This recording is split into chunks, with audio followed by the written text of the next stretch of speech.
الحمدللہ وکفا وسلام علی عبادہ الذین اصطفیٰ اما بعد۔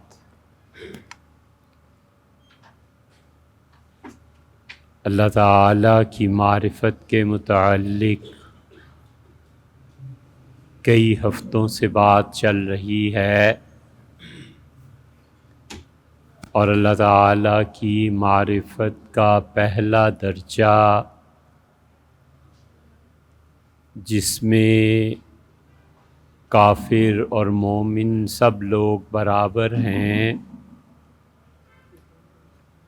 وہ اللہ کی معرفت کا پہلا درجہ حواس خمسہ کے ذریعے ظاہر ہوتا ہے۔ انسان قدرت کے عجائبات دیکھتا ہے تو اس کا دل گواہی دیتا ہے کہ یہ چیزیں خود بخود نہیں ہو گئیں، بلکہ کسی نے اس چیز کو پیدا کیا ہے۔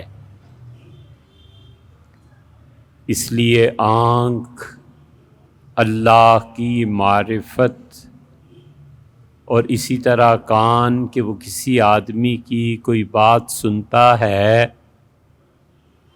تو اس کا دل گواہی دیتا ہے کہ یہ جو بات اس نے کہی ہے یہ کسی اور طرف سے اس کے دل میں اور زبان پر جاری ہوئی ہے، وگرنہ ہم بھی انسان اور یہ بھی انسان، یہ ممکن نہیں ہے کہ اتنی گہری بات کوئی کر پائے جب تک کہ اس کے پیچھے غیب سے کوئی طاقت اس انسان کو وہ چیز فراہم نہ کرے۔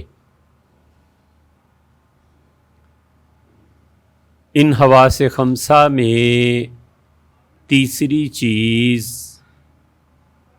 سننے اور دیکھنے کے بعد حس، اور انسان خوشبو کو سونگھتا ہے اور وجد طاری ہو جاتا ہے اور بار بار یہ سوچتا ہے کہ کون سی ذات ہے جس نے انسان میں اس دنیا میں یہ خوشبو پیدا کر دی۔ یہ خوشبو انسانوں میں بھی ہوتی ہے، یہ بو انسانوں سے اٹھتی ہے۔ بہت سے عام اور سادہ مسلمان جنہیں کچھ خبر نہیں ہوتی ایک کافر سے ملتے ہیں اور کافر سے انہیں نفرت شروع ہو جاتی ہے، کہتا ہے اس شخص سے بو آتی ہے۔ یورپ کا سفر کرتے ہیں اور کہتے ہیں کہ فلاں طبقے سے بو آتی ہے، اور پھر اسی طرح خوشبو کو محسوس کرتا ہے، اور خوشبو کا اتنا گہرا اثر اس کی روح پہ مرتب ہوتا ہے کہ بغیر کچھ کہے سنے، کسی رابطے کے، کسی فون کے، جس کی خوشبو اس کی روح میں بس جاتی ہے، وہ لاکھوں میل کے فاصلے پہ اسے تکلیف پہنچے اور خوشی پہنچے تو وہ خوشبو کا سفر طے ہوتا ہے، اور یہ انجانے طور پہ اپنی روح میں اس کو محسوس کرتا ہے۔ اس پہ دو دلائل آپ کو دیں کہ خوشبو اور انسان کی سونگھنے کی قوت اسے کس طرح اللہ کی معرفت دلاتی ہے۔ سیدنا عثمان رضی اللہ عنہ کے متعلق آپ جب پڑھیں گے تو امیر المومنین عثمان رضی اللہ عنہ کے ہاں جب بھی کوئی بیٹا بیٹی ولادت ہوتی تھی تو اسے منگاتے تھے اور اس کے جسم کو سونگھتے تھے۔ کسی نے پوچھا کہ امیر المومنین آپ اپنے بچوں کو سونگھتے ہیں یہ کس وجہ سے؟ تو انہوں نے کہا تھا کہ اس کی خوشبو میری روح میں بیٹھ جائے اور میرے بچے کو کہیں تکلیف پہنچے دنیا میں تو میری روح کو وہ تکلیف پہنچے۔ تو انسان اس خوشبو کے ذریعے معرفت کا سفر طے کرتا ہے، کافر ہو مسلمان ہو۔ اللہ کی معرفت کے پہلے زینے کو اگر آپ کہیں تو اللہ کی معرفت کا پہلا زینہ یہ حواس خمسہ ہے۔ دوسری دلیل بھی سن لیجئے، قرآن کریم میں آتا ہے کہ حضرت یوسف علیہ السلام نے کرتا روانہ کیا مصر سے فلسطین کی طرف، تو انہوں نے کہا کہ میرے بچوں، یعقوب علیہ السلام نے کہا کہ انی لاجد ریح یوسف، مجھے یوسف کی خوشبو آ رہی ہے، لولا ان تفندون، اگر تم یہ نہ کہو کہ بوڑھے کے ہوش و حواس قائم نہیں رہے تو میں تمہیں بتاؤں میرے بچے کی خوشبو آ رہی ہے۔ یہ جو خوشبو ہے نبوت ہی کے ساتھ مخصوص نہیں ہے، بات وہ ہے جو حضرت عثمان رضی اللہ عنہ نے فرمائی۔ زندگی میں سینکڑوں واقعات پیش آتے ہیں کہ بھئی خیریت تو ہے، آج تمہارا خیال بہت آ رہا تھا، خیریت تو ہے، تمہارے متعلق احساس تھا، کوئی دکھ کوئی پریشانی، اور وہ بتاتا ہے یہ پریشان۔ یہ کئی مرتبہ کئی انسانوں کو زندگی میں پیش آتا ہے، وہ تعلیم نہ ہونے کی وجہ سے اسے کوئی اصطلاح نہیں دے سکتا، لیکن اللہ کی معرفت جو کافر اور مومن ہر آدمی میں پائی جاتی ہے وہ حواس خمسہ ہیں۔ آواز سنتا ہے اور آواز کو محفوظ کر لیتا ہے، آواز کے ذریعے 99 اور 100 کا فرق پڑ جاتا ہے، بالکل ایسے ہوتا ہے، لیکن آواز معرفت کا سبب بنتی ہے۔ بیوی کی آواز، سالی کی آواز، خواہر نسبتی کی آواز، بھائی کی آواز، والد کی آواز، کئی مرتبہ برس ساتھ رہنے کے باوجود آدمی کہتا ہے اچھا میں سمجھا والد آ گئے، آپ کی آواز ان کی آواز سے بالکل بھیا ملتی، چھوتا ہے، اور یہ چھونا اللہ کی معرفت کا سبب بن جاتا ہے۔ چھونے سے، لمس سے روح میں جو طاقت ہوتی ہے نفرت کی یا محبت کی بیدار ہو جاتی ہے۔ اس لیے یہ جو 5 سینسز ہیں اور یہ جو 5 حواس ہیں یہ اللہ کی معرفت کا پہلا زینہ ہے۔ کافر اور مومن سب برابر ہیں اور ان کے لیے معرفت اللہ نے ان کی روح میں ڈال دی ہے۔ کوئی دنیا کا بڑے سے بڑا کافر اور ملحد بھی وہ جوانی اور زور اور طاقت اور میڈیا اور عہدہ یہ الہاد کے جملے زبان سے نکلواتا ہے، اور جب اسے قدرت کا جبر دیکھنا پڑتا ہے تو پھر روتا ہے اور کہتا ہے کہ اللہ سے مانگو میں مر جاؤں۔ قدرت اختیار بھی دیتی ہے، اور اللہ نے اختیار دیا، اور اختیار یوں دیا کہ پہلے دن روح سے مخاطب ہو کے فرمایا کہ لست بربکم، میں تمہارا پروردگار نہیں ہوں۔ لفظ اللہ استعمال نہیں کیا، اللہ نے رب کا لفظ استعمال کیا۔ آپ کبھی قرآن کریم غور سے پڑھیں تو اللہ تعالی نے 2 چیزوں کو 2 چیزوں کے ساتھ باندھا ہے، اور کمال کی بات کی ہے، یہ دلیل ہے کہ یہ کلام اللہ ہی کا ہے، کسی انسان کا نہیں۔ اللہ تعالی نے ارشاد فرمایا کہ وہ جنت لا تظمأ فیہا، اس جنت میں تمہیں پیاس نہیں لگے گی اور تمہیں دھوپ نہیں ستائے گی۔ دھوپ کا تعلق جوڑ دیا اللہ نے پیاس کے ساتھ، بڑی عقلی سی بات ہے۔ دھوپ پہ آدمی کام کرے کھڑا ہو، اس پہ کیا کہنا ہے؟ کچھ بھی نہیں، ہر آدمی جانتا ہے کہ اس سے پیاس لگے گی۔ اور اللہ تعالیٰ نے دوسری بات یہ فرمائی سورہ طٰہٰ میں، دو پہلے دو بعد میں، دو یہ ہو گئیں، دو باتیں اور فرمائیں۔ فرمایا کہ دیکھ جنت ایسی ہوگی اللہ تجوع فیہا ولا تعریٰ، تم اس میں بھوک نہیں پاؤ گے اور نہ تم ننگے ہوگے۔ بھوک کو اللہ نے برہنہ پن سے، ننگے پن سے جوڑ دیا، اور دھوپ کو پیاس سے جوڑ دیا۔ دھوپ سے پیاس تو سمجھ میں آتی ہے، یہ کیا مسئلہ ہے کہ فرمایا کہ تمہیں کھانے کو بھی جنت میں ملے گا، لہٰذا تم بھوکے نہیں ہوگے، اور پہننے کو اگر ملتا تو ننگے بھی نہیں ہوگے، یقیناً ملے گا۔ اللہ نے بتا دیا کہ لوگوں جہاں بھوک آتی ہے نا، وہاں مرد ہو یا عورت ننگا ہو جاتا ہے۔ تو جس ننگے پن کو تم پیٹتے ہو کہ فحاشی یہ تمہیں عقل نہیں آتی کہ جتنا بھوک مٹے گی لوگوں میں غیرت، شرم، حیا باقی رہے گی۔ جب تم اپنے معاش کے نظام کو خراب کرو گے تو پھر یہ بھگتنا پڑے گا۔ نتیجے پہ تم تھوکتے ہو اور پتھر مارتے ہو، اور جو اصل ہے اس کو بھول گئے۔ اس لیے اللہ نے فرمایا الستُ بربکم، میں تمہارا پروردگار نہیں ہوں۔ رب کا لفظ استعمال کیا، اللہ کا نہیں۔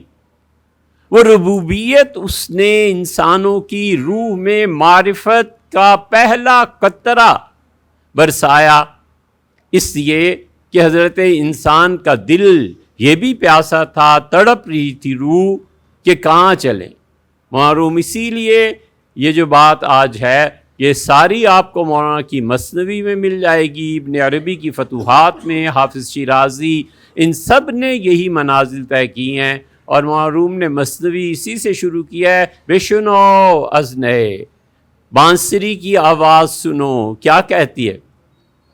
چو حکایت می کنند، اپنی جدائی کا قصہ بیان کرتی ہے۔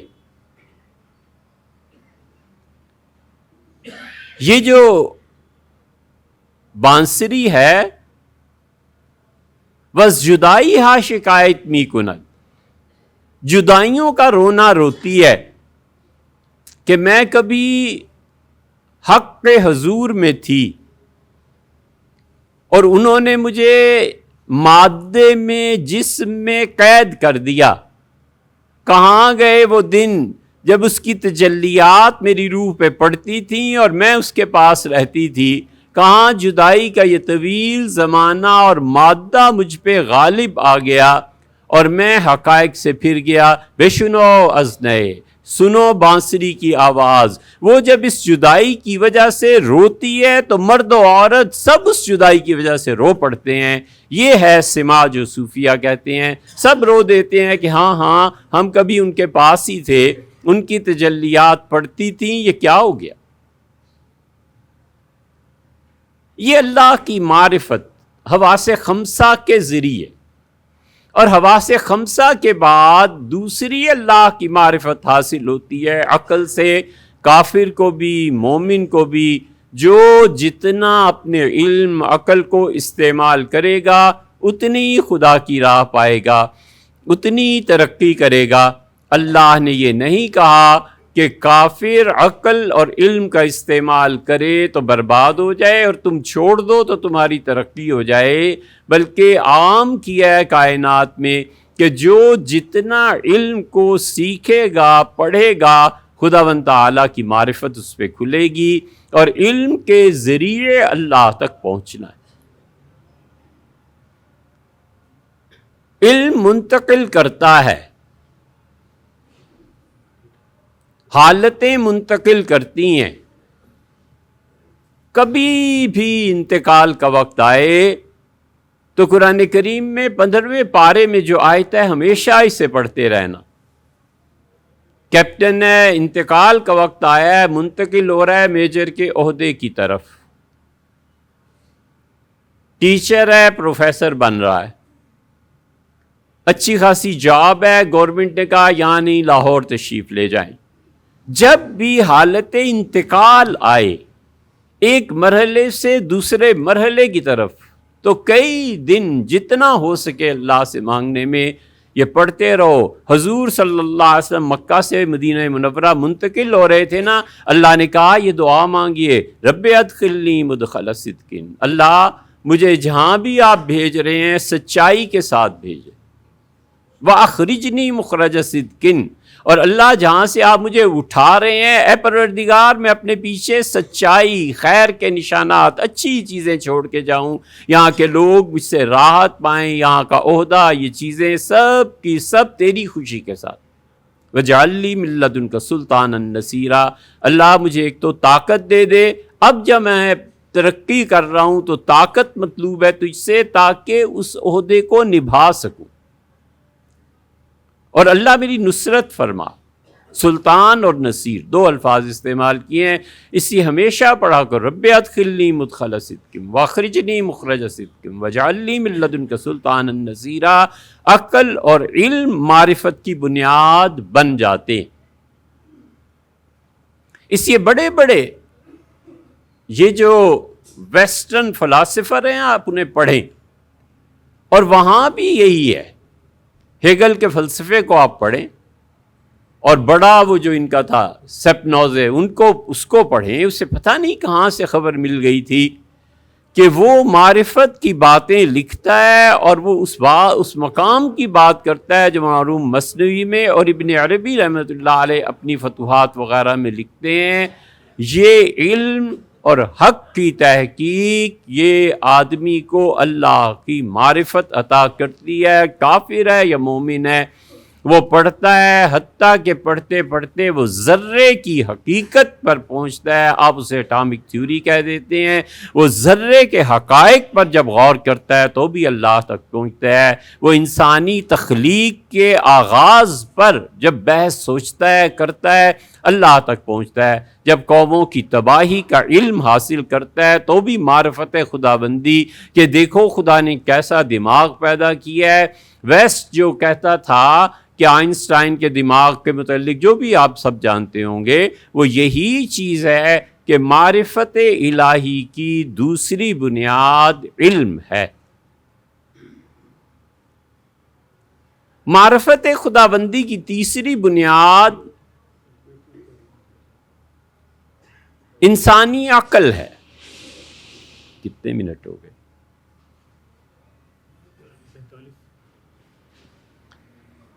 معرفت الہیہ کی تیسری بنیاد عقل ہے۔ حواس خمسہ عارضی طور پر استعمال ہوتے ہیں، اور علم وہ بھی 2 اور 2 4 ہیں۔ اس کی کیا بنیاد ہے؟ بنیاد یہ ہے کہ تعلیم حاصل کر لی کہ 2 جمع 2 2 مائنس 2، تھوڑا سا علم ہے، آنکھوں سے پڑھ لیا، یہ حقیقت نہیں ہے۔ عقل اس پہ آخری فیصلہ جو صادر کرتی ہے، یہ عقل معرفت الہیہ کا ذریعہ بن جاتی ہے۔ عقل کے ذریعے انسان اللہ کی راہ کو پاتا ہے، اور عقل انسانی اس کو سکھاتی ہے کہ کیسے خدا کے ساتھ تعلق ہونا چاہیے۔ کوئی بات؟ یہ عقل انسانوں کی تربیت کرتی ہے، ناخن کاٹنے ہیں، بال کاٹنے ہیں، یہ کرنا ہے، یہ کرنا ہے، یہ دیکھنے سے بھی آتا ہے، اور خود عقل انسانی بھی انسان کو بتاتی ہے۔ حضور صلی اللہ علیہ وسلم نے فرمایا کہ ادبنی ربی، میرے پروردگار نے میری تربیت کی۔ اس دنیا میں قیادت کے لیے ہر وہ شخص نااہل ہے جو صاحب علم نہیں ہے اور جس کی تربیت نہیں ہوئی۔ سیدھا سادہ سا فارمولہ ہے بس۔ اس کی تربیت کس نے کی ہے؟ اسے اٹھنا بیٹھنا کس نے سکھایا ہے؟ بے پیرا۔ اور علم بھی نہ ہو تو ایسا شخص تو تھوکنے کے قابل نہیں رہتا کہ نہ علم ہے نہ ادب ہے۔ دنیا اور اس کی امامت اور قیادت اللہ انہی اقوام کو دیتا ہے جن کا غالب حصہ تعلیم اور تربیت کے مراحل سے گزر چکا ہوتا ہے، اس لیے کہ عقل انسانی اللہ کی معرفت کی دلیل بن جاتی ہے۔ یہ ہے ماتریدیوں کا مسلک، جو کہتے ہیں کہ کافر ہے، مر گیا، جہنم میں جائے گا یا نہیں جائے گا۔ اشاعرہ اور حضرت مجدد اور شاہ ولی اللہ اور وغیرہ وغیرہ رحمہم اللہ وہ سب کہتے ہیں اس تک نبی کا پیغام نہیں پہنچا، کیوں جہنم میں جائے گا بھئی؟ آسٹریلیا میں، چائنا میں لاکھوں بچے مر گئے بالغ ہو کے، اللہ کو نہیں، اللہ تعالیٰ کی رسول کی علیہ الصلوۃ والسلام پیغام تعلیم پہنچی نہیں۔ کیسے کہہ سکتے ہیں؟ ان کا قصور کیا ہے کہ خدا انہیں جہنم میں پھینک دے؟ سوائے اس کے کہ اس نے حقوق العباد اگر ضائع کیے ہیں تو اللہ اس کا حساب لے گا۔ حقوق اللہ سب معاف ہیں، اس کے لیے کچھ نہیں۔ ماتریدی البتہ یہ کہتے ہیں رحمہم اللہ، جو حنفیہ میں بڑے بڑے ائمہ ہیں، وہ کہتے ہیں عقل کی بنیاد پہ تو ہونا چاہیے نا کہ اس کائنات کو کسی نے پیدا کیا ہے۔ یہ موہوم سا تصور الوہیت کے بارے میں اس کی نجات کا سبب بن جائے۔ یہ الگ بات ہے اگرچہ ہم اب اشاعرہ کے قائل۔ عقل کے بعد چوتھی چیز جو حقیقتاً معرفت الہی کی طرف نمائندگی کرتی ہے اور یہاں پہنچ کر مومن اور کافر میں تمیز واقع ہو جاتی ہے، وہ دل ہے۔ وہ دماغ نہیں، وہ دل ہے۔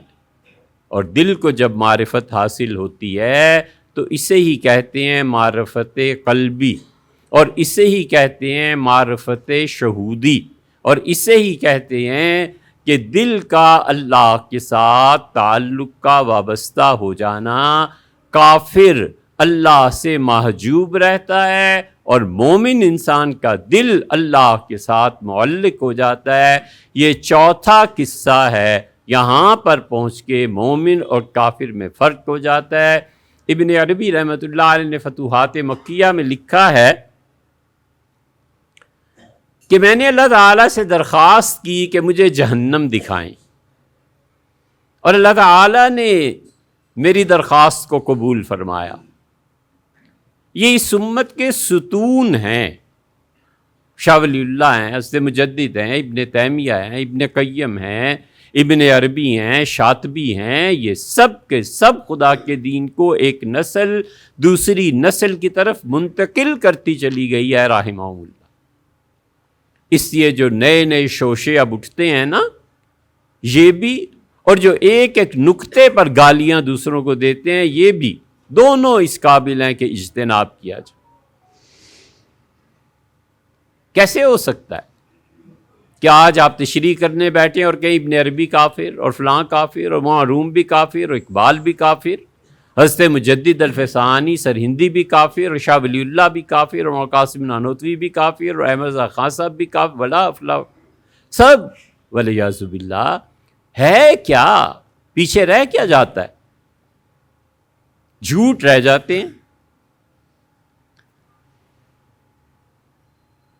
وہ لکھتے ہیں فتوحات مکیہ میں کہ میں نے اللہ تعالیٰ سے درخواست کی کہ مجھے جہنم دکھائیں۔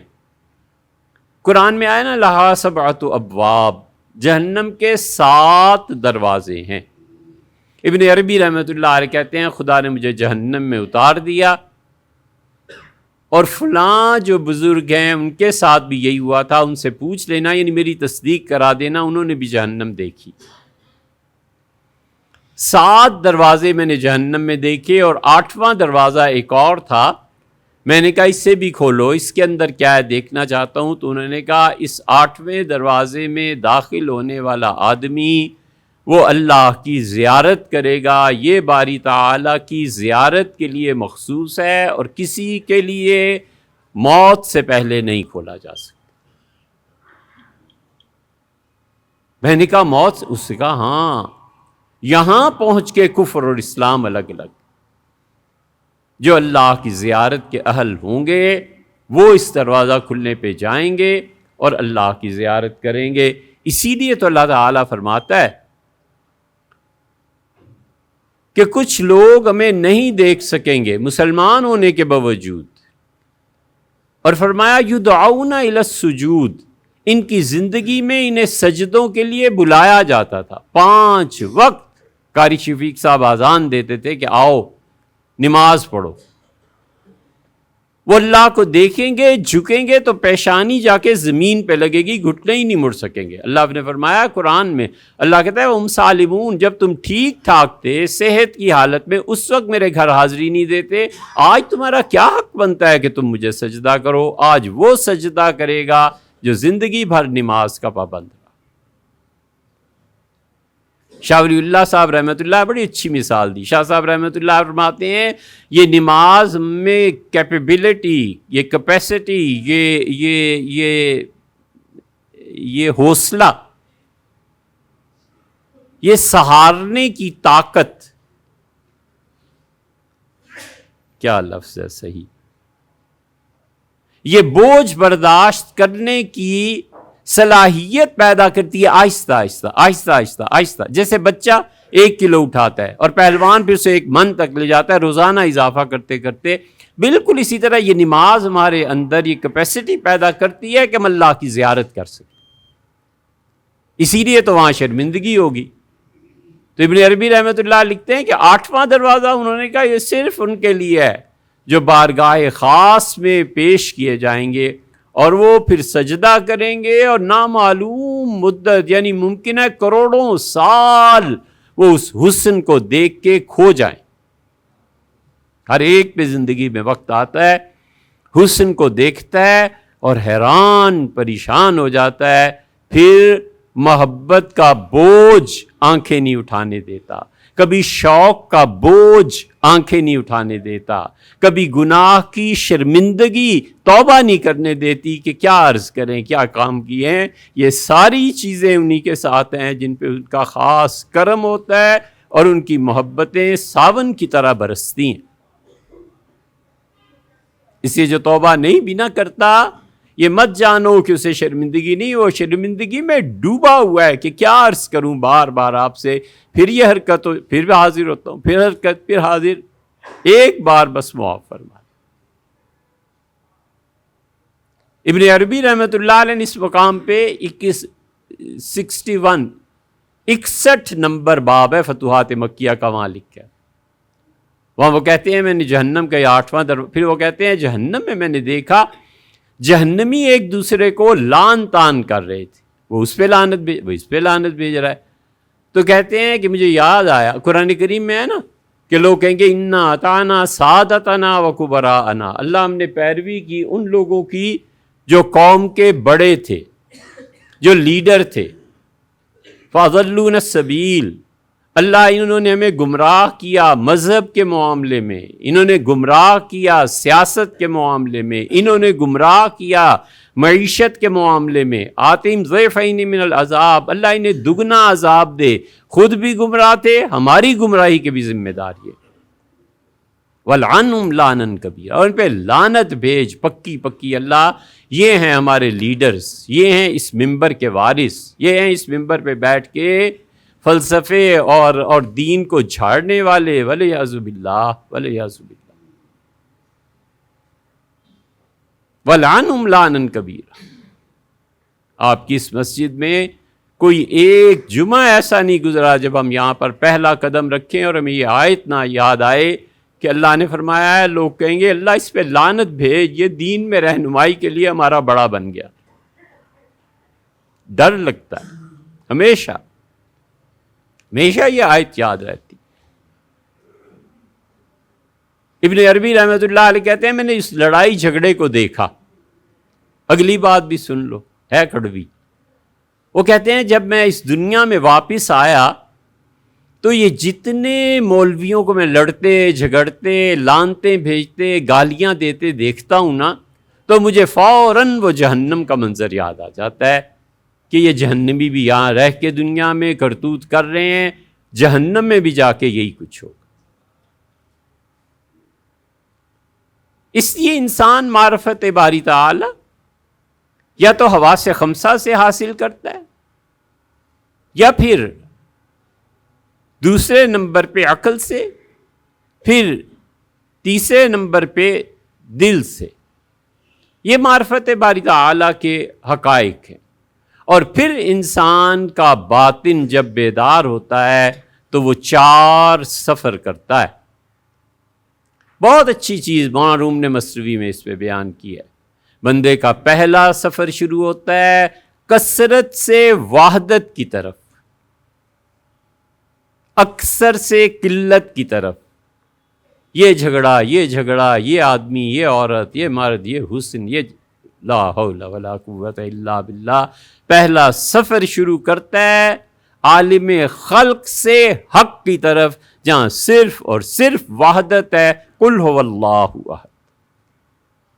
اور جب احدیت کی طرف سفر کرتا ہے اور باری تعالیٰ کو واحد ہستی پہچان لیتا ہے، معرفت حاصل ہوتی ہے، تو یہ پہلا سفر اس کا کثرت سے وحدت کی طرف، خلق سے مخلوق کی طرف پورا ہوتا ہے. اور جب پورا ہوتا ہے تو وہ مقام اسے ملتا ہے فنا کا. جب فنا ہو جاتا ہے تو یہی ولایت ہے، یہی ولی اللہ. اور دوسرا سفر پھر حق سے حق کی طرف کرتا ہے، اللہ کے اسماء، اللہ تعالیٰ کی ذات، اس کی صفات، اسماء و صفات میں سفر کرتا ہے. کبھی اس پہ غلبہ ہے خدا کی رحمت کا، کبھی خدا کے قہر کا، کبھی غلبہ ہے ہدایت کا، کبھی غلبہ ہے ضلالت کا. اللہ کی ہدایت کی صفت جب پڑتی ہے قوموں پہ تو صدیاں گزر جاتی ہیں، جیسے ہم محروم لوگ 1200-1300 سال. اور جب اللہ کی نگاہ پلٹتی ہے اور گمراہی کی تجلی امت پہ پڑتی ہے تو ان مسجدوں اور ممبروں سے گمراہی پھیلنا شروع ہو جاتی ہے. در حقیقت اللہ کی تجلی بدل گئی. یہ دوسرا سفر ہے حق سے حق کی طرف. اور پھر تیسرا سفر جب حق سے حق کی طرف رسوخ حاصل ہو جاتا ہے تو پہلے جو نفس کی کچھ تھوڑی بہت آمیزش تھی نا، تیسرا سفر سالک اختیار کرتا ہے. اب وہ آتا ہے حق سے خلق کی طرف، حق کے ساتھ. وہ اللہ واحد سے سفر اختیار کرتا ہے سچائی کے ساتھ خلق کی طرف، حق سے خلق کی طرف حق کے ساتھ. اور پھر وہ چوتھا اور آخری سفر اختیار کرتا ہے، اور اس کا چوتھا اور آخری سفر ہوتا ہے خلق سے خلق کی طرف، جبکہ اس کے ساتھ سچائی شامل ہو. یہ 4 اسفار انسانوں کی روح ہر ایک کی، چاہے اسے پتہ ہو نہ پتہ ہو، وہ طے کرتی ہے. اور پھر اس کے بعد اللہ کی طرف اس کا سفر، اس کے بعد نیا شروع ہوتا ہے. پھر تنزلات 6 اور باقی چیزیں آئندہ ہفتے بات کریں گے.